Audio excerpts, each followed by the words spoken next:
السلام علیکم respected viewers, welcome to my channel Ahfaz educational smart way of learning. پیارے بچوں، جیسا کہ ہم سبھی جانتے ہیں 5 سپٹمبر کو ہم یوم اساتذہ یعنی ٹیچرز ڈے منانے والے ہیں۔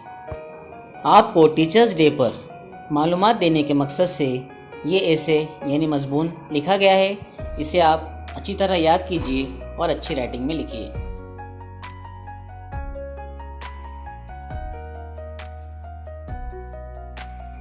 ہم مضمون کی شروعات ایک شعر سے کرتے ہیں۔ کتنی محبتوں سے پہلا سبق پڑھایا، میں کچھ نہ جانتا تھا سب کچھ مجھے سکھایا، پہنچا دیا فلک تک استاد نے یہاں سے، پہنچا دیا فلک تک استاد نے یہاں سے، واقف نہ تھا ذرا بھی اتنے بڑے جہاں سے۔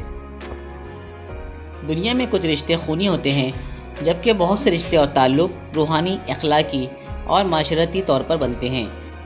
انہی میں سے ایک رشتہ استاد کا بھی ہے۔ استاد کو معاشرے میں روحانی والدین کا درجہ حاصل ہے۔ اسلام میں استاد کا رتبہ والدین کے رتبے کے برابر قرار دیا گیا ہے، کیونکہ اگر دنیا میں والدین کے بعد بچے کی تربیت کی ذمہ داری عائد ہوتی ہے تو وہ معلم یعنی استاد ہے۔ استاد کسی بھی معاشرے کے معمار ہوتے ہیں۔ استاد پتھر کو ہیرے میں بدلنے کی صلاحیت رکھتا ہے۔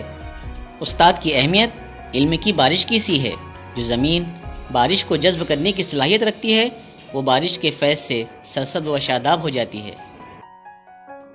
ہمارے ملک ہندوستان میں ہمارے ملک کے سابق صدر ڈاکٹر سروپلی رادھا کرشنن کے یوم پیدائش پر یوم اساتذہ یعنی ٹیچرز ڈے منایا جاتا ہے۔ ان کی پیدائش 5 ستمبر 1888 سن عیسوی کو تامل ناڈو میں ہوئی۔ ڈاکٹر رادھا کرشنن ایک عظیم فلسفی اور ماہر تعلیم کے طور پر مشہور ہوئے۔ رادھا کرشنن ایک کامیاب مدرس اور مصنف تھے، اس لیے ہر سال ڈاکٹر رادھا کرشنن کی یوم پیدائش پر استاد کی اہمیت کو بتانے کے لیے ٹیچرز ڈے منایا جاتا ہے۔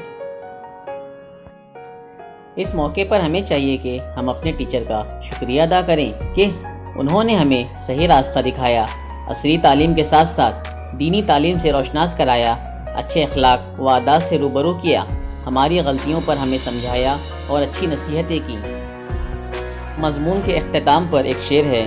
گمنامی کے اندھیرے میں تا ایک پہچان بنا دیا، دنیا کے غم سے انہوں نے مجھے انجان بنا دیا، ان کی مجھ پر یہ کیسی مہربانی ہوئی، ان کی مجھ پر یہ کیسی مہربانی ہوئی کہ میرے استاد نے مجھے ایک اچھا انسان بنا دیا۔